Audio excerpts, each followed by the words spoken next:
Ah, Roma, kota abadi. Sebuah kota yang penuh dengan sejarah, seni, dan budaya yang tak tertandingi. Dan di jantungnya berdiri Kolosium, sebuah bangunan yang telah menantang waktu itu sendiri. Sebuah simbol kekuatan dan keagungan kekaisaran Romawi. Bayangkan berbelok di sudut kota Roma yang ramai dan tiba-tiba berhadapan dengan amfiteater kolosal yang lapuk ini, gema dari 2000 tahun yang lalu. Sebuah pemandangan yang membuat kita merenung tentang masa lalu. Kolosium bukan hanya reruntuhan, ini adalah buku cerita yang hidup, di mana sorakan kerumunan kuno masih terasa bergema. Setiap sudutnya menyimpan kisah heroik dan tragedi. Dibangun sebagai amfiteater Flavian, ini adalah yang terbesar dari jenisnya, dirancang untuk tontonan publik dalam skala yang tak terbayangkan. Sebuah mahakarya arsitektur dan teknik.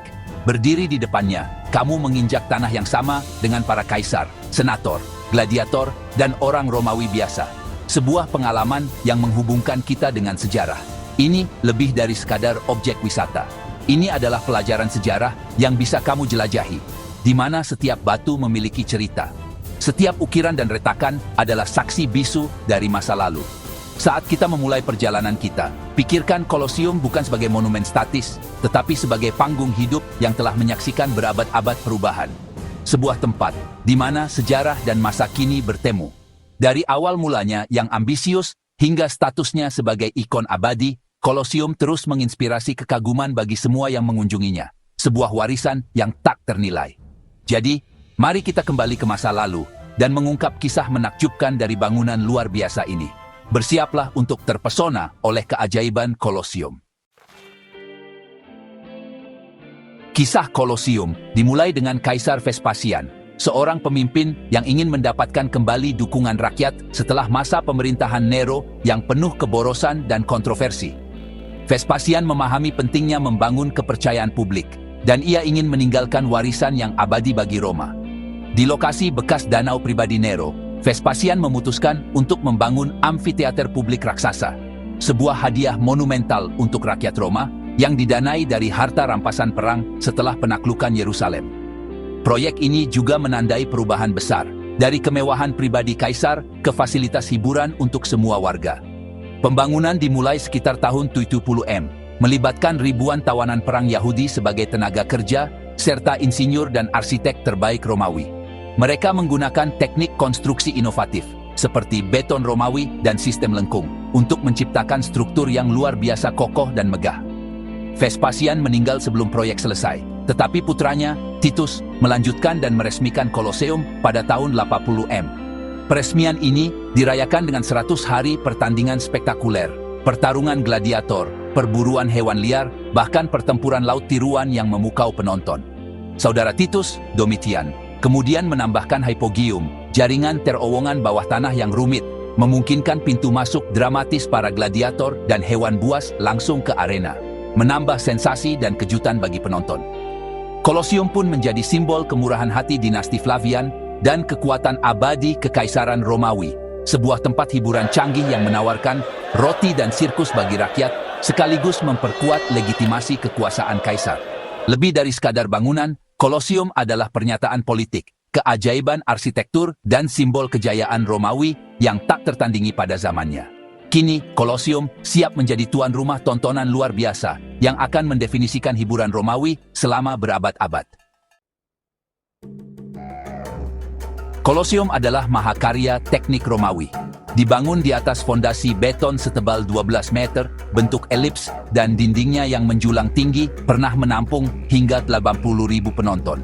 Orang Romawi menggunakan batu travertin berat untuk alas, bahan yang lebih ringan di atas, dan klem besi alih-alih mortar. Inovasi yang membuat struktur itu kuat dan efisien. 3 tingkat lengkungan, masing-masing dengan kolom yang berbeda, menciptakan eksterior yang menakjubkan. 80 pintu masuk yang disebut vomitoria memungkinkan kerumunan masuk dan keluar dalam hitungan menit. Desain yang masih memengaruhi stadion modern.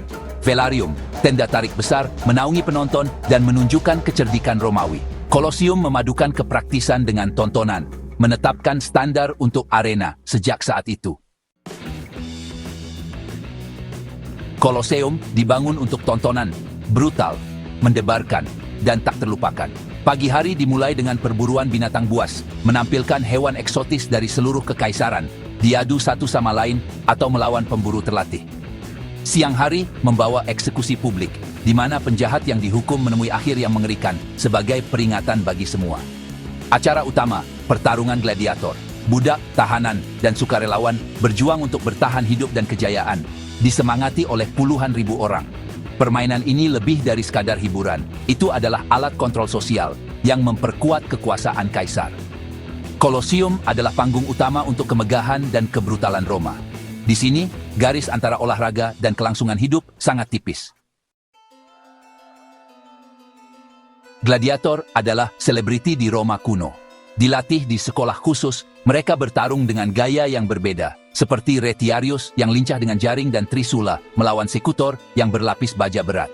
Hidup itu keras dan singkat, tetapi gladiator yang sukses bisa memenangkan ketenaran, kekayaan, dan bahkan kebebasan. Pemilik berinvestasi dalam kesehatan petarung mereka, memberikan perawatan medis canggih dan diet khusus untuk menjaga mereka tetap dalam kondisi bertarung. Pertarungan diawasi oleh wasit dan tidak selalu sampai mati. Kerumunan dan kaisar sering memutuskan nasib gladiator yang kalah. Beberapa gladiator menjadi legenda. Nama dan kemenangan mereka dirayakan dalam mozaik dan grafiti. Beberapa bahkan mendapatkan pedang kayu kebebasan, menjadi simbol keberanian dan ketahanan. Wanita juga kadang-kadang bertarung sebagai gladiator wanita, menambah tontonan. Warisan mereka selamanya terikat pada pasir Kolosium. Kolosium menyelenggarakan lebih dari sekadar pertarungan gladiator. Untuk acara-acara khusus, arena dibanjiri untuk pertempuran laut tiruan, Naumachie, di mana kapal dan orang-orang memerankan kembali kemenangan laut yang terkenal. Rekonstruksi sejarah menghidupkan kembali kemenangan militer Roma, seringkali dengan pertumpahan darah yang nyata. Drama mitologis mengaburkan batas antara teater dan eksekusi, dengan penjahat yang dihukum menemui akhir mereka atas nama drama. Tontonan ini menunjukkan teknik, kekayaan, dan selera Romawi untuk hal-hal yang luar biasa. Kolosium adalah panggung untuk setiap jenis tontonan, dari pertempuran epik hingga teater brutal. Tidak ada pertunjukan yang terlalu ambisius untuk arena terbesar Roma. Kejayaan Kolosium memudar seiring dengan kemunduran Kekaisaran Romawi. Bangunan megah yang dulu menjadi pusat hiburan dan kekuatan, perlahan-lahan kehilangan fungsinya di tengah perubahan zaman dan gejolak politik yang melanda kota Roma. Pertarungan gladiator berakhir pada abad ke-5. Perburuan hewan segera setelah itu, karena kekristenan dan sumber daya yang menyusut, mengubah prioritas Roma. Arena yang pernah dipenuhi sorak-sorai, kini menjadi sunyi, menyisakan kenangan masa lalu yang penuh kemegahan dan kekerasan. Amfiteater itu digunakan kembali, berfungsi sebagai gereja, pemakaman, dan bahkan perumahan selama abad pertengahan. Setiap generasi menemukan cara baru untuk memanfaatkan sisa-sisa kejayaan Romawi, menjadikan Kolosium bagian dari kehidupan sehari-hari mereka. Gempa bumi dan pemulung batu melakukan lebih banyak kerusakan daripada waktu itu sendiri, dengan sebagian besar batunya digunakan kembali di bangunan-bangunan di seluruh Roma. Setiap batu yang diambil membawa cerita baru, namun juga mengikis warisan aslinya. Pada abad ke-18, Kolosium diakui sebagai monumen suci dan bersejarah, menghentikan kehancuran lebih lanjut. Kesadaran akan nilai sejarahnya mulai tumbuh, dan upaya pelestarian pun dimulai.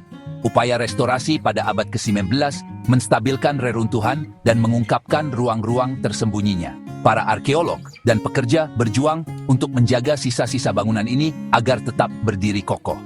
Saat ini, Kolosium berdiri sebagai simbol kemegahan masa lalu Roma dan ketahanannya.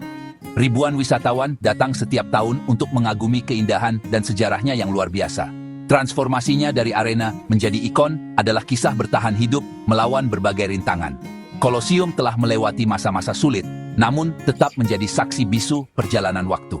Bekas luka Kolosium adalah pengingat akan perjalanannya yang panjang dan penuh gejolak.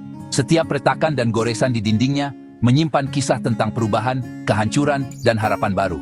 Namun, itu bertahan. Panggung abadi Roma, bukti nyata bahwa warisan besar dapat bertahan melampaui zaman dan terus menginspirasi dunia. Kolosium penuh dengan rahasia dan kejutan. Setelah kemundurannya, itu menjadi taman liar, rumah bagi ratusan spesies tumbuhan, beberapa dibawa oleh hewan berabad-abad sebelumnya. Masuk gratis untuk warga. Tetapi, tempat duduk diatur secara ketat berdasarkan kelas sosial, dengan kursi terbaik untuk elit dan tingkat tertinggi untuk orang miskin dan wanita.